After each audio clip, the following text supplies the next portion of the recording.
Let me welcome you to American Studies Colloquium Series, Fall Edition 2020. I'm Agnieszka Twasińska. We're here with the co-organizer, Dr. Marta Usiekniewicz, and with our esteemed guest, Professor Michael Kochin from Tel Aviv University. Let me start by thanking Professor Kochin for joining us today. We're planning to have this talk in person in March, but well, lockdown spoiled our plans. So I'm very happy that we've managed to move to the online format in the fall. So I will begin by introducing our esteemed guest, and then our guest will have his presentation, and we'll also have a bit of time at the end for Q&A. I would ask everyone to switch off their cameras and their mics so that they our line is kind of free for the presentation. If you have questions, and I do hope you have a lot of questions, please type them in the chat box. At the end, we'll return to them, and our guest will be able to answer all of them. Okay, so let's move on to a little bit about our guest today. So Michael S. Kochin is Professor Extraordinarius in the School of Political Science, Government and International Relations at Tel Aviv University. He received his AB in Mathematics at 19 from Harvard and his MA and PhD in Political Science from the University of Chicago. He has held visiting appointments at Yale, Princeton, Toronto, Claremont McKenna College, and the Catholic University of America. He has written widely on the comparative analysis of institutions, political thought, politics and literature, and political rhetoric. Kochin is the author of 3 books, Gender and Rhetoric in Plato's Political Thought, 5 chapters on rhetoric, character, action, things, nothing, and art, and with historian Michael Taylor, An Independent Empire, Diplomacy and War in the Making of the United States. He's the 30th degree Freemason and reigning first principal of Holy City Royal Art Chapter III. Supreme Grand Royal Art Chapter of Israel. And he's going to present a talk on Showdown at Fort Miami's The Anglo-American Crisis of 1794. The virtual floor is yours. Let me first recognize Angela Dandoran, who I've known for 30 years, since we were graduate students at the University of Chicago, and Cliff Bates, who I've known almost as long, for 26 years, and is your colleague in American Studies at the University of Warsaw. So thank you very much for having me. Now, what I'm going to talk about is from our book. Let me just show you the cover. I hit the wrong button. There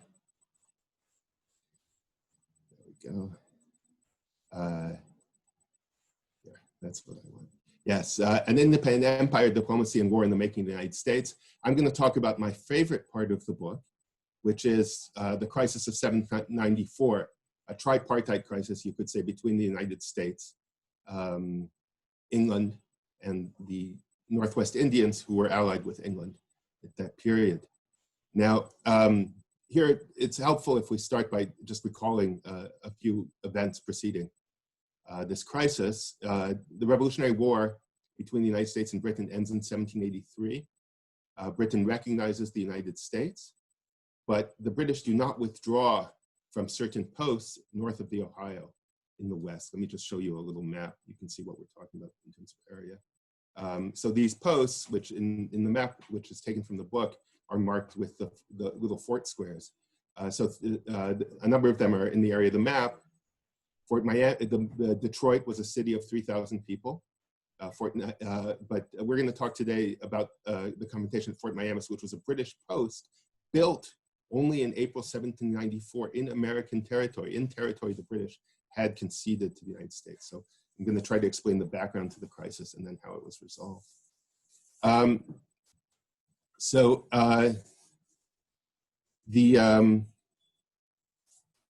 Okay, let me go back to this, sorry.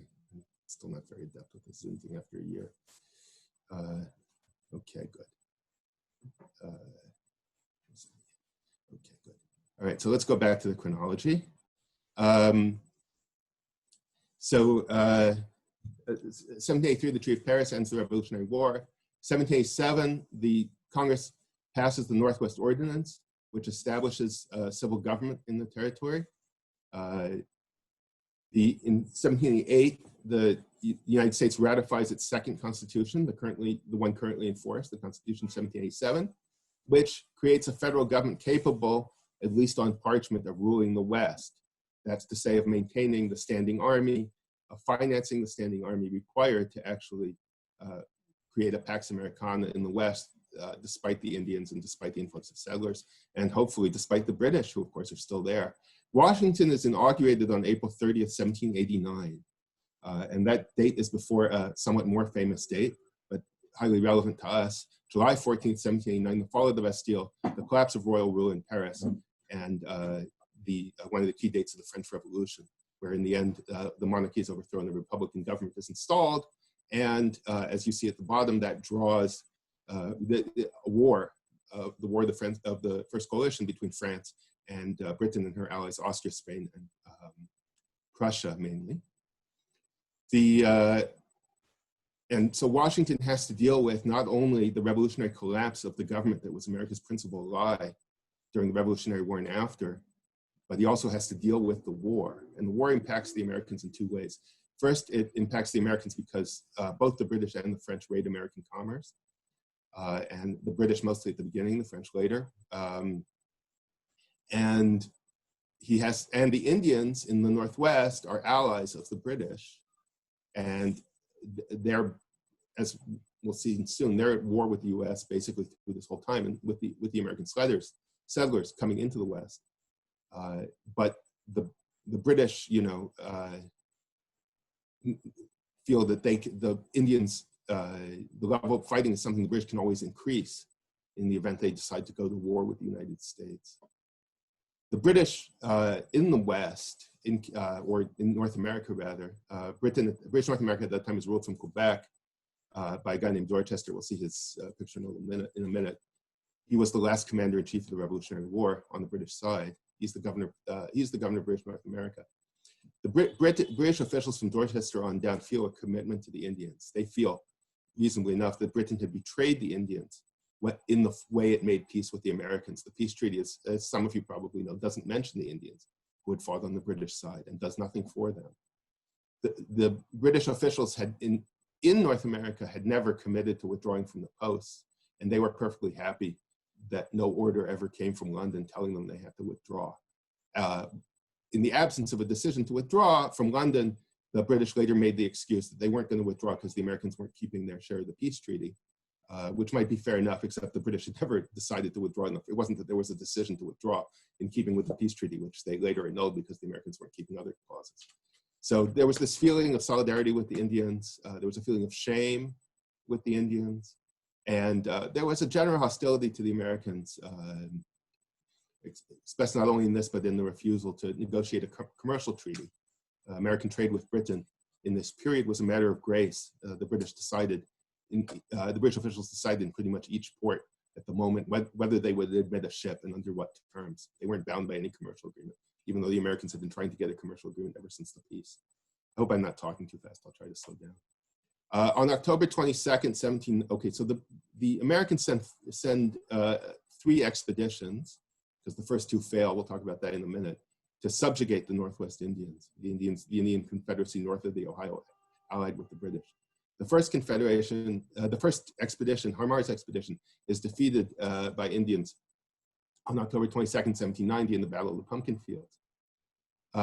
A subsequent expedition under the command of Arthur St. Clair, who's the governor of Northwest Territories, is defeated November 4th, 1791. That's the worst defeat the U.S. suffered in its 150-year history of Indian wars. In April of 1792, war breaks out between France and the Allies, the War of the First Coalition. That means, as I said, depredations on American commerce, and it makes the whole commercial treaty issue much more acute. It also raises the question of where America will put herself between France and Britain. The issues as they occur, as they're still open at the beginning of 1794, right? This is Washington's second term. On the Northwest frontier, the British are still in the posts, as I've said. They're supporting the Indians. On the ocean, there are British seizures of ships and goods. And impressment is a serious issue. Impressment means the British at the time, and for many years thereafter, saw the status of being a British subject as inalienable. They did not recognize naturalization of British subjects, which meant that any sailor that they could reach, who they claimed was British, could be seized and impressed. That's drafted into the British Navy. And in wartime, the British Navy was a very dangerous proposition. It wasn't so safe in peacetime either, but in addition to disease and the usual navigation hazards, there were the French trying to kill you. Now, of course, Americans had been British in British eyes up to 1783. So it wasn't so easy to distinguish a British sailor, an American sailor from a British sailor. And the lieutenant of the press, the young officer who was actually sent to go grab people, really had very little interest in distinguishing. So a great number of Americans who even the British admitted were Americans and whom the British probably had no claim on were in fact impressed into the British Navy. In addition, the war and fear of impressment brought a flood of British sailors into the American Navy, partly because the American flag provided some protection from British and French captures, even in the absence of a commercial treaty. So it was safer to sail under the American flag and more lucrative. There was a vast expansion during wartime of the American carrying trade. And the American carrying trade means not only from America to Britain, but in large part from the United States to the British and French colonies in the Caribbean, which depended on the North American mainland for food to feed the slaves who grew mainly crops for export to Britain, industrial crops like sugar. So here's a picture of Guy Carleton, Lord Dorchester, Governor General of the Canadas, and Commander-in-Chief of North America at the end of the war. His lieutenant governor in the province of Upper Canada is John Graves Simcoe, who had fought with the Rangers against the Americans, and he himself was quite hostile to the Americans. Dorchester was perhaps a little milder. On the opposite side, in addition to Washington, this lovely picture of Henry Knox, who had been the last senior officer of the United States Army at the end of the war, and then had been Secretary at War through the Confederation period and into Washington's second term. So he was the man under Washington who's giving the orders.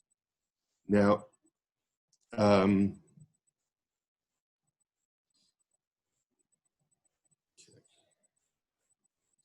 so the Americans want to try to resolve these issues.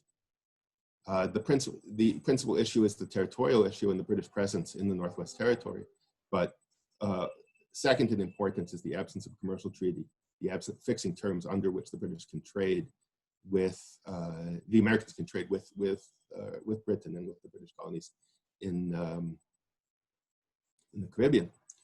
To try to settle all these issues, Washington sends Jay, who's at the time Chief Justice of the Supreme Court, as special envoy to England to try to resolve these, to negotiate on impressment, to negotiate on the commercial issues, and most of all, to get the British once and for all out of United States territory. Plan A in the instructions to Jay was to make a treaty with Britain to resolve these issues. But interestingly, it shows you the seriousness and the crisis that there's also a plan B. If negotiations should fail, and Americans should seek to block American expansion in the Northwest and American trade, even by resort to war, Randolph told Jay, Randolph is Secretary of State, do your best to divide the British people from their government in order to hamper the war effort of that government against the United States. So Jay is given instructions to try to raise an American party in England, something the Americans had tried with some success during the Revolutionary War. They're going to try again, raise an American party in England, try to subvert loyalty to His Majesty's government in order to harm the potential British war effort. It's worth mentioning that Burke, in a memo, Edmund Burke, the Anglo-Irish statesman, writes a memo for George III around this time, 1793, I think is the memo, to King George III, saying that it's a war crime, reminding King George III, telling him, quoting Vattel, the preeminent authority at the time on international law, it's actually a war crime to try to subvert the loyalty of the people to the government if they're not actually in rebellion. So what Washington is telling, what Washington has Randolph tell Jay is, try to make peace, try to make a deal. You can't make a deal, then that means almost certainly war. And if it does come to war, try to, or lay the groundwork in case it does come to war, that there should be an American party subverting the war effort of the British government. So that shows you, that's important for a number of reasons. One of them is that there's a custom among the historians to see men like Washington and Hamilton and even Jay as conservatives, as anti-revolutionaries. But they're in fact professional revolutionaries, successful revolutionaries. They're defending the American Revolution from the British, and they're willing to do things which, to engage in revolutionary means, to engage in unlawful acts of war, if necessary, to defend the United States and its revolution from the British. Okay, let's go back to the presentation.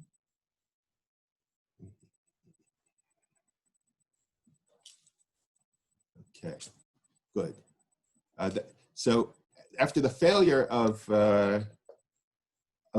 St. Clair's expedition, the next thing is to build a third army, right? This is you could say, is the beginning of the American way of war, right? As I like to tell my students sometimes when discussing general issues, suppose the Japanese had actually sunk the fleet at Pearl Harbor, what would the Americans have done? They would have built another fleet and, sunk the carriers also that were away from Pearl. They'd sunk the entire American Pacific Fleet, the Americans would have built another one. What would have happened if if the Japanese had sunk the second fleet? The Americans would have built a third fleet. So you could see the beginning of this, I guess, in 1793, when in response to St. Clair's failure, which produces the first congressional investigation in US history, why St. Clair failed. But the Americans raised another army, and this time the army is under the command of Anthony Wayne, who had been a general at the end of the Revolutionary War, had not been very successful in civilian life. He was elected US representative from Georgia, but he was unseated on petition. I've been unable to learn what exactly, why he was unseated, why the election results were overturned, but that's true. But he is, in 1792, he's made the new senior officer of the United States Army. He's given the job of raising a new army in the West to finally crush the Indians and cow the British. That's the military end, at the same time that Jay is pursuing the diplomatic end. On February 10th, 1794, Lord Dorchester gives a speech to the Indians at Quebec, gathered at Quebec, where he basically tells them that war with the Americans is coming. They should be ready for war. The British will be on their side. In pursuant of this activity, Dorchester orders Simcoe to have this Fort Miamis, okay, which is near the source of the Miami River before as it flows, but basically near the beginning of navigation. The Miami River flows a long way down to the Ohio, so it's an important portage spot on the way from Lake Erie to the Ohio. They build a new fort in American territory at Fort Miamis, and here's an artist's reconstruction. The fort looks something like this. If you actually go there, and I have actually been there in the middle of the summer, make sure you put on mosquito repellent before you get out of the car. There's not a whole lot to see, but there's a great big statue of Anthony Wayne. You can see the fort in a short distance away. You can see the battlefield. We'll come to the battlefield in a minute. But the British built a fort in American territory. Okay. Up until this point, the War of the First Coalition hasn't been going all that well for the British. But on the glorious 1st of June, the British win a major naval battle in home waters over the French Navy, which restores British supremacy in home waters. So the British are somewhat less afraid of a French invasion at this point than they'd been before. Now the Americans learn, it takes a while for the Americans in Philadelphia, the capital, to learn what's going on out there. It's basically the other side of the moon in terms of the technologies in 1794, to find out that the British have built a new post. When they do understand this, Wayne has been building this army to go fight the Indians. He's been given instructions not to seek fight with the British, okay, not to attack the British. He's supposed to obviously defend himself and win if the British attack him, but he's not supposed to attack the British. He's not supposed to attack the British post, okay? If the British come to him, well, that's a different matter. But on June 17th, 1794, Knox writes Wayne, and he greenlights an attack on Fort Miamis if it shall promise complete success, okay? So at this point, Wayne has orders that would be sufficient to probably start a war with Britain. That's to say, he has orders that when he gets to Fort Miamis, if the British are still there, then if he's sure he can succeed, to kick them out. And who knows where that's going to go, right? Dorchester, the Americans have heard about Dorchester's speech. They know that Dorchester thinks there's going to be a war. They're not sure what's going on in London. Jay hasn't made tremendous progress in negotiation. They don't have a sense that the British are really ready to negotiate, to make and to get to evacuate the post. And here they built a new fort. So, you know, Washington and Knox are ready for war over the West. And in fact, there's a general consensus in the elite that the West is worth fighting for. The commercial issues might not be, impressment might not be. The commercial issues might not be worth fighting for, and impressment might not be worth fighting for because the American carrying trade has profited so much from the war. I mean, go to war for a trade when the trade is doing great. Hamilton doesn't think that's a wonderful idea. But even Hamilton, who at this point is out as Secretary of the Treasury, but still being very closely consulted, he was involved in drafting the instructions to Jay before Jay was sent. He drafted them, in fact, before the final version was set by Randolph. Hamilton says to Hammond, the British minister, in secret talks, he says, look, you know, commercial issues are one thing, but the West, if you guys don't get out of the West, if you continue to help the Indians, there is eventually going to be war between the United States and Britain. So, you know, on that, there's agreement. On July 5th, 1794, Dundas, who's the Secretary of State for War, writes to Dorchester and tells him, look, this was a big mistake, this Fort Miamis thing. You really shouldn't have done that. But he doesn't tell Dorchester to get the guys out, right? So in London, they've realized at that point that the guys in North America have gone a little too far and built a new fort, and they realize that this is trouble and they don't want more of it, but they don't actually signal retreat. They don't actually tell the British, the guys in North America to pull out of Fort Miamis, this new fort that they built in American territory. So Wayne raises his army. He starts at Legionville outside Pittsburgh. Then once he has his army together, he rafts down the Ohio, builds a fort at Fort Washington, marches up toward the main area of the Indian Confederacy, which, these guys are pretty widespread, but in making war, they're pretty much grouped around the area you see here, where Harmar's defeat was. Fort Wayne would be built later. Any of you who wandered around, by the way, in this area of the country, you'll notice that there are a lot of places. There's Wayne County, where Detroit is, and Fort Wayne, Indiana. There are a lot of places named after Wayne. Wayne State University, some of you made dealings with. Now you're going to find out why. So Wayne marches his army towards the Indian Confederacy. They finally meet at the Battle of Fallen Timbers, a short distance from Fort Miamis, on August 20th, 1794. And the battle is kind of anticlimactic. The forces of the Confederacy run basically at the first charge by the Americans. But when they run to Fort Miamis. And the commander at Fort Miamis, the British commander, decides not to let the Indians in. When I gave this talk before, somebody asked why he didn't let the Indians in. There were a lot of Indians, and there were not many British inside the fort. The fort was, there were some British soldiers there, some Canadians, Canadian settlers of one kind or another around the fort. But if he'd let the Indians in, it's not clear he would have been able to control the fort. And of course, if he'd let the Indians in, that would, he knows that Wayne is there, and that this would give Wayne an additional reason to attack the fort, even though, of course, he doesn't know about Wayne's orders. Wayne gets to Fort Miamis after the victory and decides that he doesn't have enough guns to actually assault the fort.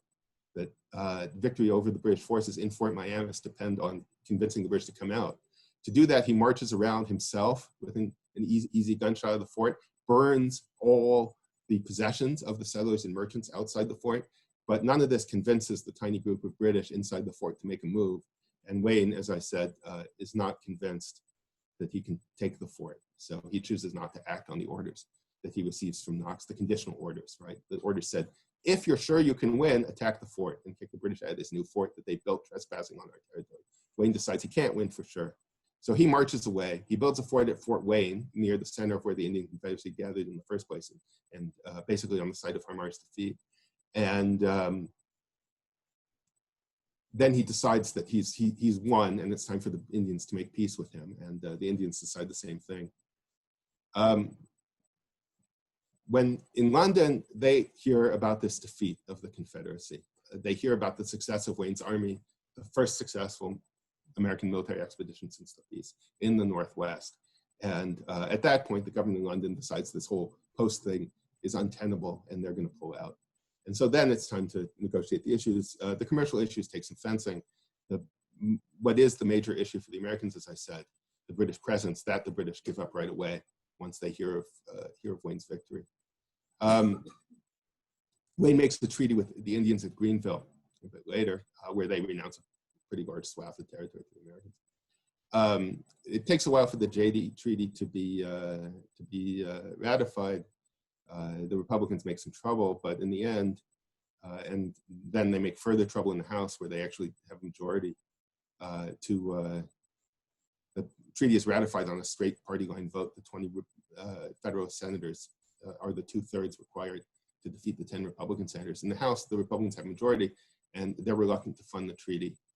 But in the end, Fisher Ames and other people point out to them that the alternative is the treaty and the British out, or no treaty and eventual war in the Northwest. And that, along with pressure from Republican voters in the West, convinces the Republican members of Congress to go along with the treaty and fund what's requires in funding the treaty. July 11, 1796, Wayne writes to McHenry with that has switched off Knox as Secretary of War, and announces the British have finally pulled out of Forts Detroit and Miami.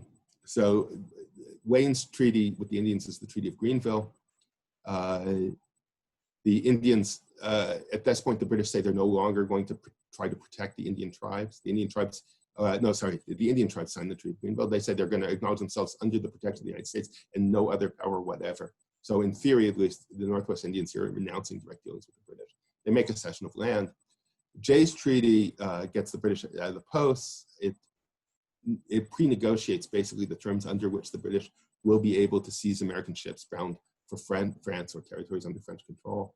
It says that the Americans are finally going to pay the British creditors, one of the outstanding issues under the Treaty of Paris, because the Americans have promised that the British creditors would be paid. And Jay's treaty says that the Treaty of Paris, in the book, we go into this at great length, but the boundaries set out in the Treaty of Paris were incorrect, and this is realized fairly rapidly, and the promise in Jay's treaty is they'll be renegotiated, but they'll be re-examined. That actually is never, that doesn't happen in the period from Jay's treaty to the War of 1812. Okay, so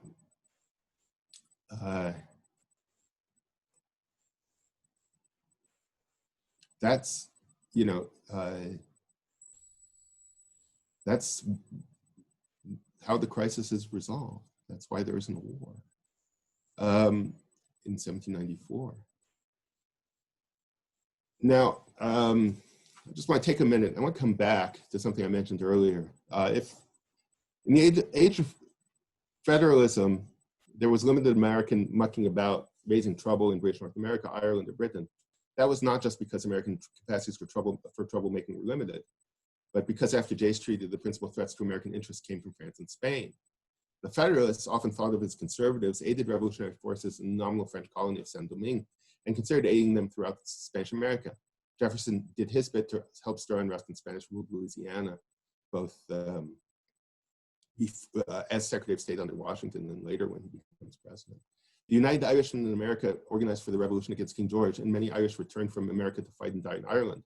Monroe, who was a Republican, who's Washington's minister for a brief period in Paris at the height of the terror, he aids Wolfe Tone, the Irish revolutionary. But it's Hamilton who talked of raising the American party in England. And Washington, as I said, who through Randolph instructed Jay to prepare the revolution card in England in the face of British intransigence.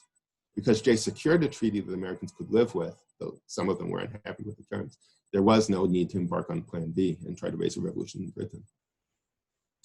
American statesmen certainly disagreed about which foreign revolutions, if any, were worthy of American support.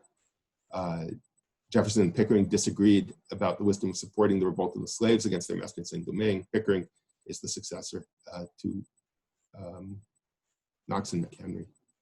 He's the successor to Randolph as Secretary of State under Washington, later under Adams. Before that, he's Secretary of War.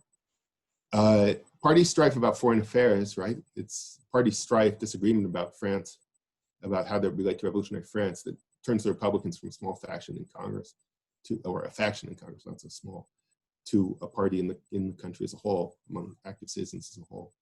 Because all of America's political were committed to the revolutionary idea that foreign policy should be a matter for public deliberation, that the American public should be the subjects of diplomatic action, that the foreign and security policy of the United States has to be carried out with the active support of the American public.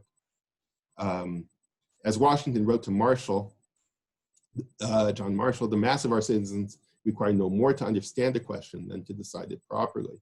It was to enlighten Americans as to how to manage their country's foreign affairs that Washington transmitted his political testament, the farewell address, not to his would-be heirs among the elite, not just something he put on file in the State Department for future presidents and Secretary of State, but to the public at large through the newspapers.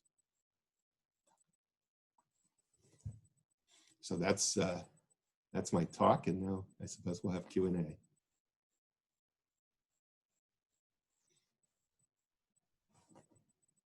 Hi, everyone.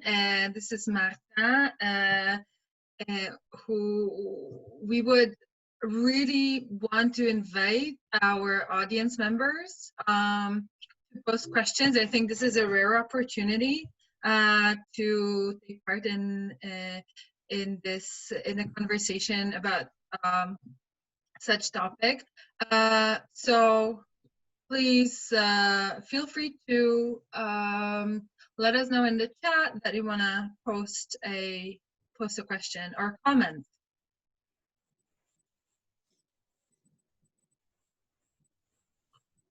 I can imagine that people are shy knowing that you have an audience of 110. This is more people than we have in our ASC room.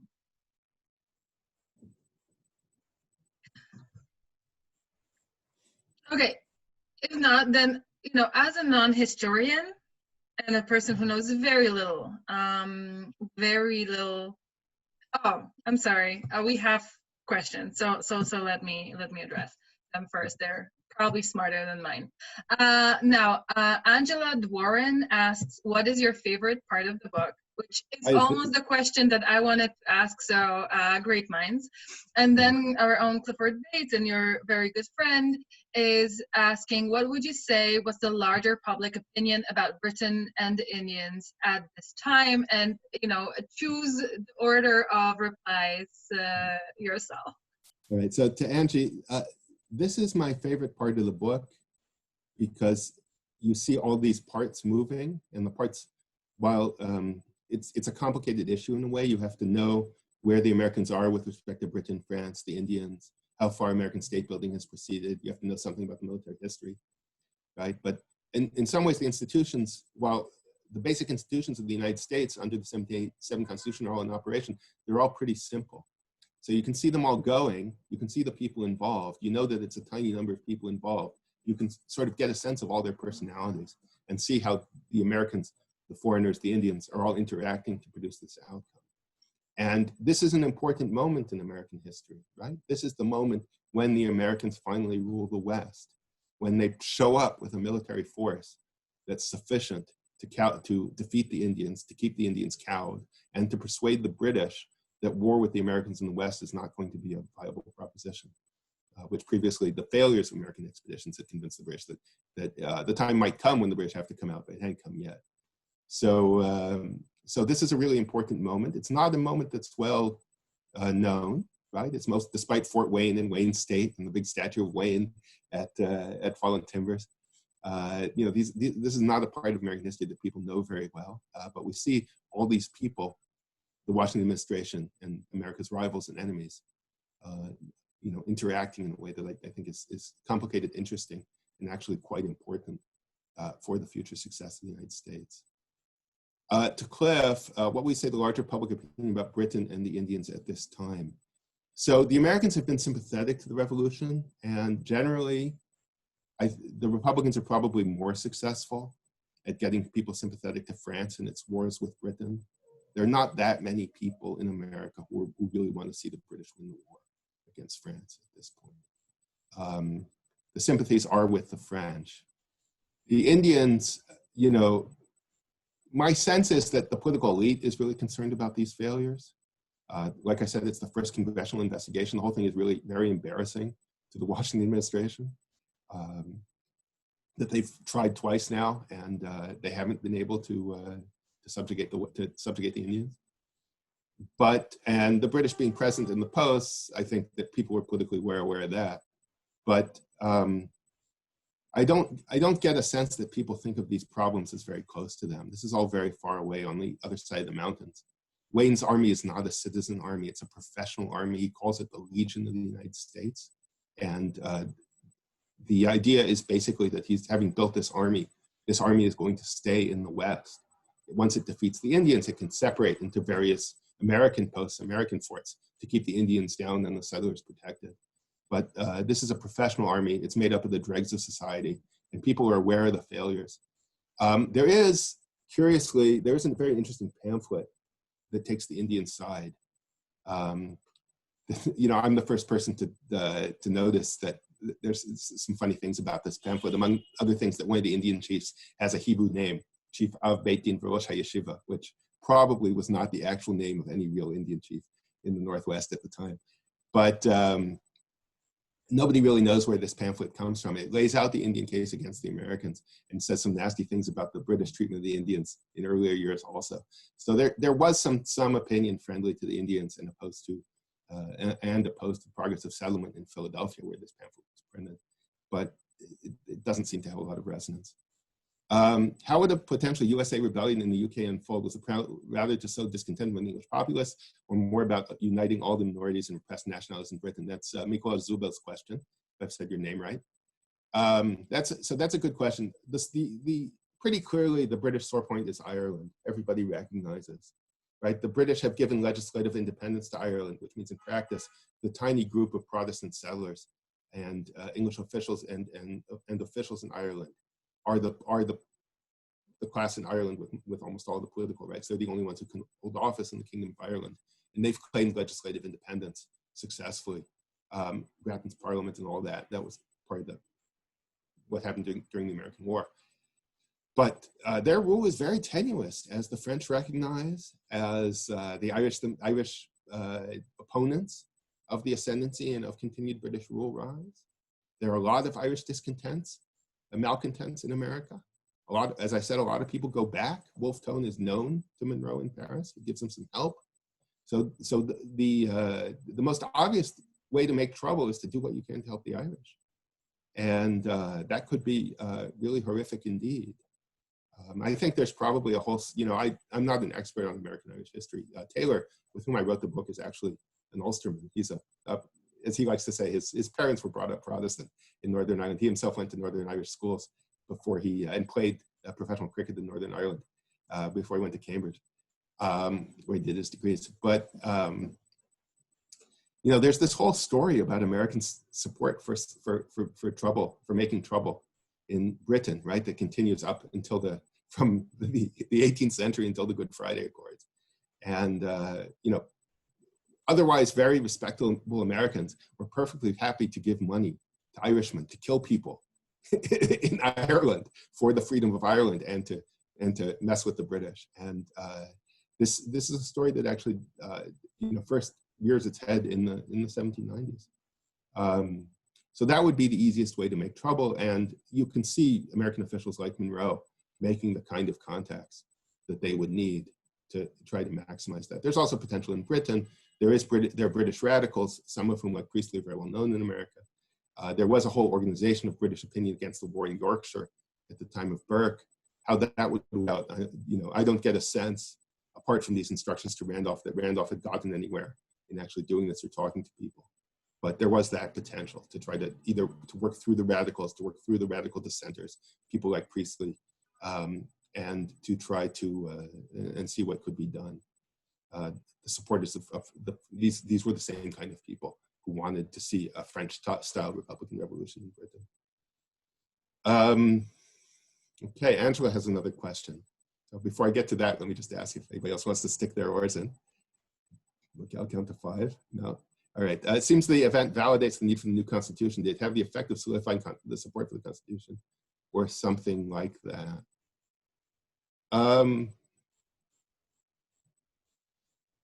I don't get a sense. Yeah, I think the Constitution wasn't a live issue at this point.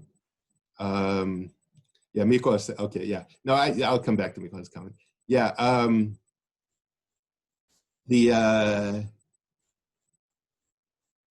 yeah, I think that, one interesting thing about parties, right? I've taught on party system change, and maybe someday I'll write a book on it. the parties in favor and against the Constitution, once the Constitution is ratified, those parties basically disappear. And you can identify anti-federalists like Patrick Henry, who joined up with the Federalists, and Madison, who's of course a leader in the fight for ratification, himself becomes the leader of the Republican Party. So while the Federalists call themselves the Federalists, you know, in the 1790s called themselves the Federalists to imply that their opponents are anti-Federalist. In fact, there are plenty of Federalists who are Republicans. And I don't get a sense, the next time the basic constitutional framework comes into question is under Jefferson and after, this time at the hands of the Federalists who are starting to wonder whether they have compromised too much in what they agreed to under the 1787 Constitution. But at this point, I don't get a sense that anybody really thinks that the scheme, you know, there isn't any real criticism of the scheme. And as you said, it does show the scheme in operation and that it works. And that's pretty impressive. And it is pretty impressive. But I don't know any sources where anybody says, and this shows how wonderful our new Constitution is. I just am not aware of any document where anybody says that. Mikola says, it sounds like state-sponsored terrorism. Yeah, that's exactly what we're talking about. We're talking about state-sponsored terrorism or state-sponsored sedition or state-sponsored revolution. This was, you know, Patel says, don't, you know, if people are not in revolt, to encourage them to revolt is a crime, is a war crime. And Burke says this is one of the crimes of the French revolutionaries, of the Jacobites in particular. And, you know, that shows you the kind of the difference in outlook, right? Between how the old international notions of international law under Patel saw things, and Burke is in a way trying to hold up the old as a standard by which to condemn the new, and the way that we've seen these things since then.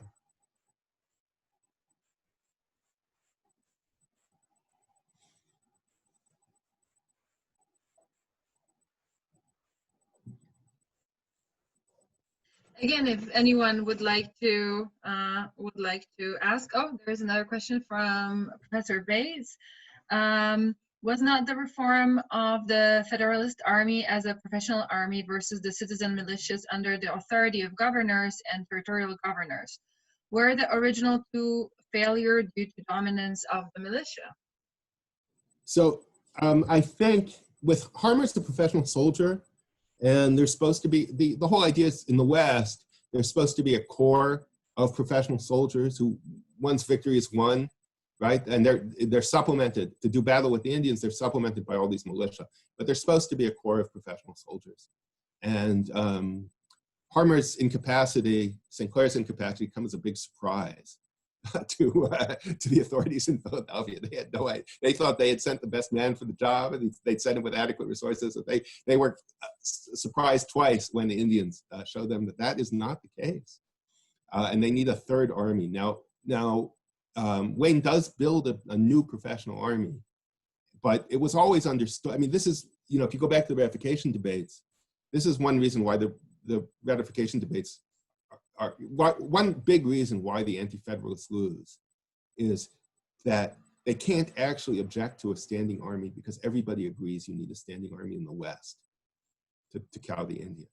So everybody agrees that you need a standing army. And in fact, the Articles of Confederation don't put any limit on the size of a standing army under federal authority.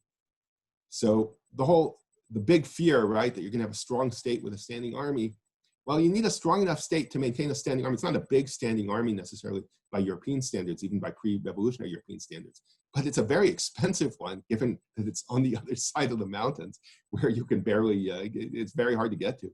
And so you have to maintain that army, you have to maintain a standing army. And one of the big arguments for constitutional reform is that you can't do that under the Confederation. You have to have a standing army adequate in the West to control the West, and they can't do that under the Confederation.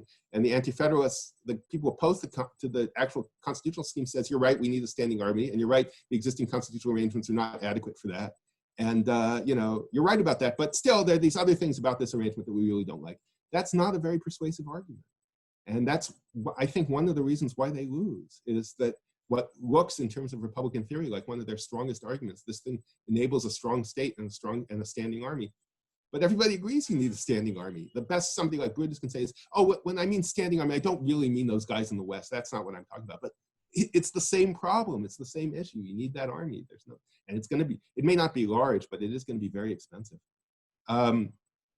So yeah, so there's a failure, but it's a failure of both.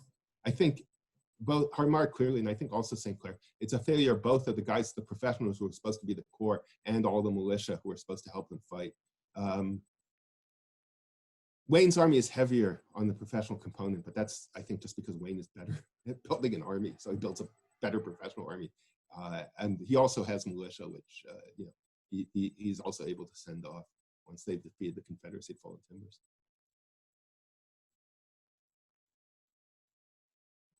Yeah, no, this is the era, right? From then on, I've written about this in a paper, which I'll send to Agnieszka and she can distribute to whoever's interested.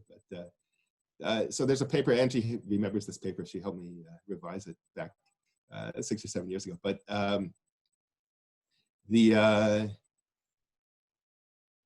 it's really a watershed moment. Our whole way of looking at international law, at what states can and cannot do, is really shaped by these changes that come out of the French Revolution. What's interesting is that the Americans are already ideologically, the Americans are already on the other side of this. They don't need to be persuaded by people like Genet that the revolution business can help them, or that these old norms may not be suitable, may constrain American power more than keeping them as worth. So, you know, the Americans are perfectly happy to overturn the old order. And this is, you know, those of you who study international relations, there is a whole realist view of American foreign policy in this period. The trouble with the realist view is that it sees the American aspiration as wanting to be a state, a recognized power alongside other recognized power. And it fails to recognize that what the Americans wanted was something that was not really so acceptable in terms of the international law at the time. They wanted total domination of the Americas. Hamilton already says this in the Federalist. We're going to be able to give the law to the relation between Europe and these continents. So that's the American aspiration. That's what the 1787 Constitution is intended to enable. And that's an aspiration which is not really compatible with the notions of international law or international order that you see in Vattel. Okay. The question of Indian territories, what happens to safeguards granted to Native Americans? So those are safeguards under the crown, right? Under the British crown, they promised that there's going to be limits to American settlement. George III promises to protect his loyal Indian subjects. Well, the problem is the British lose the war, right? They lose the war with the Americans. So while the British feel bound by these promises, right, they're really only bound by them, and the Americans are only willing to accept them being bound by them in territory the British retain under the Treaty of Paris of 1783. So the British continue to help the Indians. They basically, the Iroquois, the Mohawks, for example, who fight on the British side, most of them leave what becomes the United States, go over to Canada, where most of them are to this day. And they survive basically as clients of the British after their defeats in the Revolutionary War. The whole argument of the book, so the whole argument of the book is the Americans having this, so what happened, there's a crisis in the 1760s and 70s. Having won the 7 Years' War, the British now have to pay for it. And since the 7 Years' War was started by a guy named George Washington in the West, right, trying to expand Virginia power, they feel like the Americans should pay for it, or at least their share of it, or at least some of it, because a lot of it was fought to protect the Americans, kick out the French, keep the French from making trouble with the Indians, and constraining American expansion. And they try to come up with a scheme under which the Americans will pay something like their fair share of the war. The Americans reject the British scheme. They reject the British attempt to mediate between them and the Indians. They rejected eventually they wind up rejecting British control of American commerce with the outside world. Those are the what we call in the book, the imperial problems of North America. And just because the Americans are able through war, alliance with France, co-belligerence with Spain and so forth, to prevent the British from solving these problems, doesn't mean these problems go away. These continue to be problems. The Americans have to figure out how they're going to relate to the big world. They have to figure out how they're going to keep the Indians down and enable American settlement. They have to figure out how they're going to raise all the money they need to do these things. And they have aspirations, as I said. And these, our book is the story of having prevented the British from solving the British imperial problems in America, which turn out to be the American imperial problems in America. The Americans go out and set up successfully, despite challenges and difficulties and crises, they eventually set up an independent, what George III already in 1775 calls an independent empire. At some time, the Americans are aspiring to an independent empire. And then, having vindicated their independence and on the course of imperial problems, they then have to decide how they're going to deal with the future, the spread of the revolutionary spirit, which they helped to kindle, the collapse of the Spanish Empire in the New World. They have to decide also how they're going to deal with Republican movements in Europe. And those are the diplomatic issues once American independence is vindicated yet again in the War of 1812 after 1815 that we talk about in the book. So how America became one of the great powers of the earth and how they began to try to exercise that power in the early years after 1815.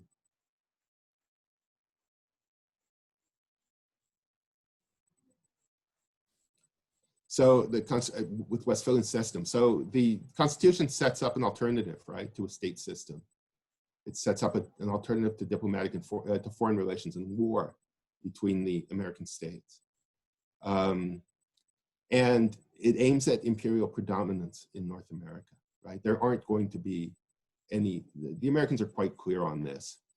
Basically starting, at least by the time of Paine, when Paine writes the Americans already in Montreal, right? They tried to conquer Quebec and failed. They're pretty clear on, as soon as they start, basically as soon as they realize that they're going to have to fight the British, they realize that they want predominance in America. And that means no rival powers that will threaten American security in America. No threat from the Indians, no threat from Europeans, no threat from anybody. That's something that the Americans have to try to prevent. Now, it's a long haul until the Americans get there, and it's punctuated by events like the burning of Washington, D.C. by a British expedition, which show that American security is not quite yet attained. But that's already the aspiration, you can see, right? Paine talks about continental union. He really does mean, probably he does mean the whole thing. The Articles of Confederation call for the, make an offer to Canada to join. And as for the Spanish bits, already at an early stage, people like Hamilton are in touch with revolutionaries, and they're willing, Hamilton himself wants to raise an army in America and go, once Spain is at war with Britain, America's enemy, he wants to go to the south and fight and help liberate Spain, the Spanish colonies from Spanish control. So, you know, that's not the Westphalian system. That's not recognizing equals. The United States has never recognized any states as its equals in the Americas, period, right? It's always been American dominance to the extent the Americans want to exercise it. And, you know, in that way, the real watershed movement, I suppose, is the Cuban Revolution, right? Which is the first successful attempt to set up a government hostile to America in the Americas. And there haven't been that many successful attempts. The Americans are pretty good at squashing them. I remember there was a woman at Tel Aviv University who wrote a PhD on which communists the Americans hate and which they don't. So it turns out the communists that the Americans the communist regimes or communist parties that the Americans targeted after 1945 in the Americas were the ones that were explicitly hostile to the United States. If you were just a communist and you wanted a communist revolution in your own country and did not want to ally with the Soviet Union or make trouble for America outside of your own country, then the Americans pretty much left you alone. And it was, you know, the hostility of people like Castro or Chavez or whatever that draws down, or the guys in Grenada, you know, Bishop and so forth, that draws down upon them the full power of American might. Angie's question, I'm sorry, I don't understand your question. Maybe you want to say it orally?